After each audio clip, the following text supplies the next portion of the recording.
भागलपुर के 0 माइल क्षेत्र के बरारी थाना अंतर्गत बड़ी कार्रवाई करते हुए बरारी थाना पुलिस और 112 की टीम ने संयुक्त रूप से शराब तस्करी के खिलाफ अभियान चलाया। गुप्त सूचना के आधार पर पुलिस ने इलाके में गश्त शुरू की। सूचना मिली थी कि बेगूसराय निवासी एक युवक पश्चिम बंगाल से शराब लेकर एक्सयूवी गाड़ी से बेगूसराय की ओर जा रहा है। जैसे ही पुलिस टीम 0 माइल के पास पहुंची, एक संदिग्ध एक्सयूवी गाड़ी को आते देखा गया। पुलिस को देखते ही वाहन चालक तेजी से भागने लगा। शक होने पर पुलिस ने गाड़ी का पीछा किया और थोड़ी ही दूरी पर उसे पकड़ लिया गया। तलाशी लेने पर वाहन से भारी मात्रा में शराब के कई कार्टून बरामद किए गए। पूछताछ के बाद युवक की पहचान बेगूसराय निवासी के रूप में हुई है। प्राथमिक जांच में पता चला है कि यह शराब पश्चिम बंगाल से लाई गई थी। बरारी थाना प्रभारी ने बताया कि शराबबंदी कानून के तहत आरोपी के खिलाफ मामला दर्ज कर लिया गया है और वाहन को जब्त कर आगे की जांच शुरू कर दी गई है। पुलिस इस तस्करी गिरोह के अन्य सदस्यों की तलाश में जुट गई है। अभी तो 20 पेटी पता चला क्या नाम है। हाँ, ये नाम पता अपना सब बताया है। बेगूसराय का रहने वाला है। कहाँ से कौन जा रहा था? लेकर के सुबह ड्यूटी में थे हम, करके भागने लगा तो घेर करके पकड़े। सूचना था 1 घंटा पहले से हम लोग यहाँ पर गाड़ी लगा करके थे। गाड़ी उधर से आ रही थी, कबूर की तरफ से आई। यहाँ पे हम लोग उसको कितना बियर भी है 5-6 कार्टून से ऊपर है। और लड़का कहाँ का था? लड़का बेगूसराय का था। खेलो इंडिया यूथ गेम्स 2025 का आज दूसरा दिन भी भागलपुर के सैंडिश कंपाउंड ओपन स्टेडियम में तीरंदाजी के रोमांचक मुकाबले जारी रहा। पहले दिन महिला वर्ग में महाराष्ट्र की तीरंदाजों ने शानदार प्रदर्शन करते हुए प्रतियोगिता पर अपना दबदबा बनाया। वहीं पुरुष वर्ग में आंध्र प्रदेश के खिलाड़ियों ने शानदार निशानेबाजी का प्रदर्शन कर सबको चौंकाया। दूसरे दिन के मुकाबलों के लिए खिलाड़ी सुबह से ही मैदान में पहुंच चुके थे और अपने तीरों से जीत की ओर निशाना साध रहे थे। कुल 64 खिलाड़ी तीरंदाजी स्पर्धा में हिस्सा ले रहे हैं, जिससे मुकाबलों में रोमांच और प्रतिस्पर्धा अपने चरम पर है। जो हमारे 3 खिलाड़ी है, तीनों इंटरनेशनल प्लेयर है, हमेशा उसी इंटरनेशनल के दौड़ में रहे हुए हैं। उन्होंने यहाँ पे भी बहुत अच्छा प्रदर्शन किया है। कह सकता है कि ये उनके लिए एक स्टेप है ताकि वो अपने इंटरनेशनल के लिए जब अगले महीने क्वालिफाई करना है उसके लिए और अच्छे से तैयारी कर सकेंगे। अभी तक तो बहुत अच्छा खेल रहा है। आशा करता है कि गोल्ड सिल्वर ब्रॉन्ज भी यही लोग जीत के जाए। भागलपुर कैसा लगा यहाँ? भागलपुर बहुत अच्छा लग रहा है। सारे अरेंजमेंट बहुत अच्छे से किए गए हैं। सिक्योरिटी स्टाफ भी उतना ही हमसे कोऑपरेट करता है। हमें किसी चीज के लिए यहाँ वहाँ नहीं देखना पड़ता है, सब कुछ मिल जाता है। और प्रेपरेशंस भी बहुत मस्त है सारे ग्राउंड की वगैरह। भागलपुर जिला के नवगछिया के बीच बाजार में एक किराना व्यवसायी की गोली मारकर हत्या कर दी गई। घटना के बाद पूरे इलाके में सनसनी फैल गई है। नवगछिया के हरिया पट्टी इलाके में घटी। मृतक की पहचान विनय कुमार गुप्ता के रूप में हुई है, जो विश्वनाथ गुप्ता के पुत्र थे और पिछले कई वर्षों से किराना की दुकान चला रहे थे। प्रत्यक्षदर्शियों के अनुसार अज्ञात अपराधी दुकान में घुसे और बिना किसी बहस के विनय कुमार को निशाना बनाकर गोली चला दी।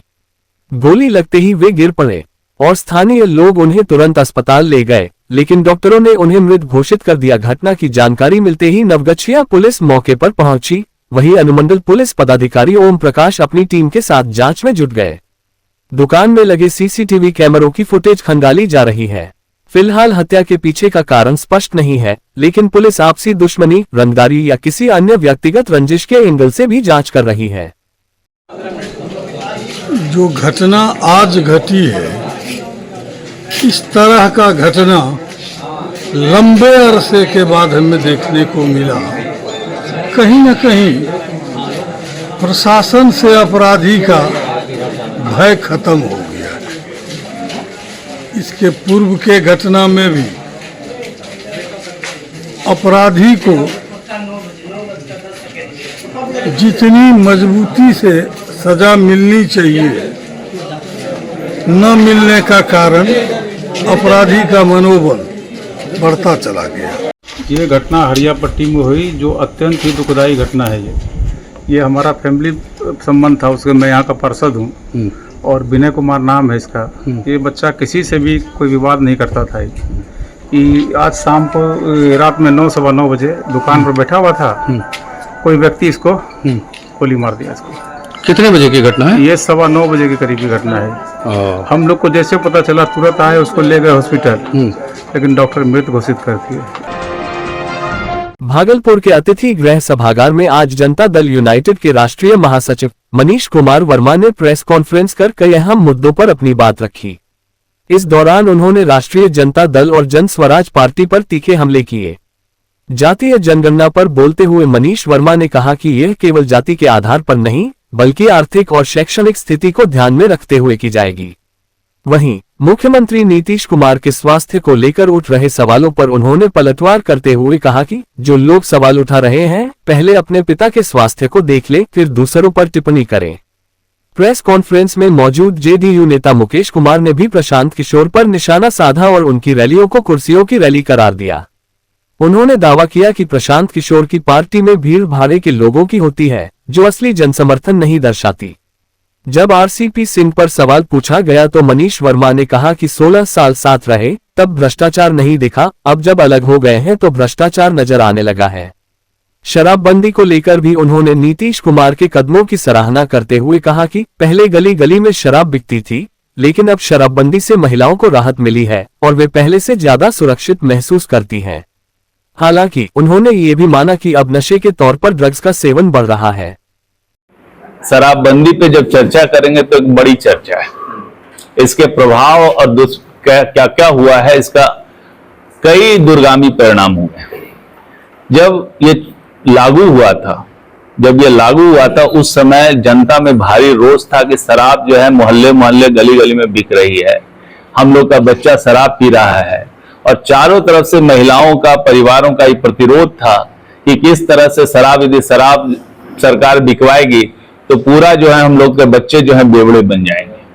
इस परिस्थिति को ध्यान में रख करके, महिलाओं की स्थिति को ध्यान में रख करके माननीय मुख्यमंत्री जी ने पूरे बिहार में शराबबंदी की, और शराबबंदी की वो अभी ऐतिहासिक की। ये दोनों एक दूसरे का सप्लीमेंट्री है। जो ड्रग्स है और शराब है, जहां पे शराब ज्यादा हो सकता है ड्रग्स भी ज्यादा हो, ये ऐसा नहीं कॉम्प्लीमेंट्री है। और ड्रग्स का प्रचलन जो है पूरे देश में बढ़ा है। अरे भाई, सब लोग जब चुनाव नीतीश जी के नेतृत्व में लड़ा जाएगा तो जाहिर है चुनाव जिसके नेतृत्व में लड़ा जाता है उसी के नेतृत्व में शासन व्यवस्था भी रहती है। पहले भी चुनाव लड़ा गया है और उसी सबने हामी भरी है इस पे। आरसीपी सिंह 16 वर्षों के साथ माननीय मुख्यमंत्री जी के साथ रहे, 16 या ज्यादा ही सालों से रहे हैं। यदि वो कहते हैं कि यहाँ पर भ्रष्टाचार बढ़ा है तो भाई उनका ही ना कंट्रीब्यूशन है। इतना दिन रह कर वो क्या देख रहे थे, और जब यहाँ पर रहते थे, साथ में रहते थे, तो ये बात कभी कहाँ कही उन्होंने? तो उनके पार्टी में जाते ही उनका भ्रष्टाचार बढ़ गया शासन में। के पास जब देखें, अपनी अक्षमता को छिपाने के लिए उनके पास कुछ है नहीं। जब तेजस्वी यादव जी की बात करते हैं, कहते तो युवा हैं, लेकिन युवा के अनुसार युवा सिर्फ युवा जोश नहीं होता। युवा को सब ढंग से देख करके जो काम करने हैं उनमें तो कुछ क्षमता ही नहीं है, तो वो इस तरह का कमेंट करते हैं तो आश्चर्य की बात है। अरे भाई, जब आप माननीय मुख्यमंत्री जी के स्वास्थ्य के बारे में कहते हैं तो पहले अपने पिताजी के स्वास्थ्य के बारे में तो पूरा बताइए, क्या स्वास्थ्य है उनका। माननीय मुख्यमंत्री जी के विषय में उनके पुत्र निशांत जी ने आकर के कैमरे पे कह दिया कि सब कुछ ठीक है। जब पुत्र आपका उनका बोल रहा है इस तरह की सब कुछ ठीक है, तो और कौन सा सर्टिफिकेट की जरूरत है उनको। जन सुराज के सूत्रधार प्रशांत किशोर 11 मई को मुख्यमंत्री नीतीश कुमार के गांव कल्याण बीघा में जातीय जनगणना और भूमि सर्वे में हुई अनियमितताओं के खिलाफ हस्ताक्षर अभियान की शुरुआत करेंगे। इसको लेकर जन सुराज पार्टी की भागलपुर जिला इकाई ने सोमवार को जिला कार्यालय में एक प्रेस कॉन्फ्रेंस का आयोजन किया। जन सुराज के भागलपुर विधानसभा प्रभारी सह जिला उपाध्यक्ष बाबुल विवेक, राज्य कार्यकारिणी सदस्य डॉक्टर विकास पांडेय, राज्य कोर कमेटी सदस्य सोनी भारती एवं जिला सचिव सह युवा प्रदेश कार्यकारिणी सदस्य सरदार हर्षप्रीत सिंह ने प्रेस वार्ता को संबोधित करते हुए कहा कि 11 मई से जन सुराज के कार्यकर्ता 40,000 से अधिक गांवों में जाएंगे और 2 महीनों में इन 3 विषयों पर 1 करोड़ से अधिक लोगों का हस्ताक्षर लेकर 11 जुलाई को मुख्यमंत्री और राज्यपाल से मिलकर ज्ञापन देंगे। इस अभियान की शुरुआत प्रशांत किशोर 11 मई को मुख्यमंत्री के गांव कल्याण बिगहा से करेंगे। उन्होंने आगे कहा कि बिहार में जातीय जनगणना के आंकड़े 7 नवंबर 2023 को विधानसभा के पटल पर रखे गए थे। 22 नवंबर 2023 को सरकार ने जाति जनगणना के आधार पर कुछ महत्वपूर्ण घोषणाएं की थी, लेकिन सरकार की घोषणाएं कभी जमीन पर लागू नहीं हुई। जन सुराज जातीय जनगणना रिपोर्ट में किए गए वादों और भूमि सर्वे में हुई अनियमितताओं के खिलाफ सरकार से जवाब की मांग की है। प्रेस वार्ता में पार्टी के प्रदेश युवा कार्यकारिणी सदस्य सूरज कुमार सिंह एवं कार्यालय प्रभारी आरिफ रशीद भी शामिल हुए। आज की यह महत्वपूर्ण प्रेस कॉन्फ्रेंस हम लोगों ने आयोजित की है। आगामी 11 तारीख से पार्टी प्रदेश व्यापी आंदोलन शुरू करने जा रही है। बिहार में जातिगत जनगणना के जो आंकड़े सरकार ने सार्वजनिक किए हैं, जो कि 2023 में ही सार्वजनिक कर दिया गया था, उसके बाद दावा किया गया था कि उसके आधार पर योजनाएं बनेंगी, आरक्षण का जो स्लैब है उसको बढ़ाया जाएगा, जो बेघर परिवार हैं, जो भूमिहीन हैं, उनको भूमि उपलब्ध कराया जाएगा। तो इस किसी भी दावे पर कोई सरकार के द्वारा अमल नहीं किया गया, जिसको लेकर जन सुराज पार्टी ने यह निर्णय लिया है कि वह पूरे प्रदेश में 1 करोड़ हस्ताक्षर लोगों का लेगी, 40,000 गांवों में बैठक करेगी, 1 करोड़ लोगों का हस्ताक्षर लेगी। उन हस्ताक्षर को लेने के बाद जो है पूरे देश में सरकार को हम लोग एक ज्ञापन सौंपेंगे और पूरे प्रदेश में एक आंदोलन की शुरुआत करेंगे, जिसका की आधार होगा कि जातीय जनगणना में जो आंकड़े जारी किए गए हैं उसके आधार पर योजनाओं का क्रियान्वयन हो। 40,000 गांवों में हस्ताक्षर अभियान की शुरुआत की जाएगी और ये शुरुआत मुख्यमंत्री जी के गांव से की जाएगी। मुख्यमंत्री जी के गांव से पूरे बिहार के 40,000 गांव में हस्ताक्षर अभियान चलाया जाएगा और हस्ताक्षर अभियान में लोगों को ये बताया जाएगा कि सरकार ने जो आपके साथ वादा किया उस वादे पर किस हद तक अमल हुई, इस बात को उन्हें बताने का काम किया जाएगा। सरकार की नीति के संबंध में कहेंगे ये कि उन्होंने जो ये आंकड़ा दिया कि हम लोग जाति जनगणना करा रहे हैं, ये बस एक चुनावी मुद्दा था, उस समय भी था और आज भी था, क्योंकि ये मुद्दा तो पहले ही हो चुका है। और अब जो इन्होंने कहा तो ये खुद अपने गांव में भी नहीं दिला पा रहे हैं।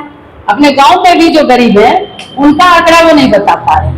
तो पूरे प्रदेश की और बिहार की तो बात ही छोड़ दीजिए। विधानसभा में प्रस्तुत किया गया था, लेकिन उसकी आगे की कोई भी कार्रवाई, जो जाति लाभ मिलना था वो कुछ भी लाभ आज तक नहीं मिल पाया है सरकार के द्वारा। सरकार सिर्फ चुनावी छलावा देकर जाति जनगणना कराती है और चुनाव खत्म होते ही सब कुछ को भूल जाती है। अभी चुनाव नजदीक आ गया है, फिर से जमीन सर्वे और जाति जनगणना स्टार्ट हो गया है, लेकिन पिछले 2023 में विधानसभा पारित होने के बाद आज तक उसका कुछ हुआ नहीं। तो सरकार पूरी तरह से ठगने का काम कर रही है। उसी के विरोध में प्रशांत किशोर जी के नेतृत्व में 11 मई से 11 जुलाई तक जो है हस्ताक्षर अभियान पूरे बिहार वर्ष में चलाया जाएगा और हम लोग भागलपुर के भी जितने भी सक्रिय जिला कमेटी है वो लोग 1500 गाँव में यह हस्ताक्षर अभियान को चलाएंगे।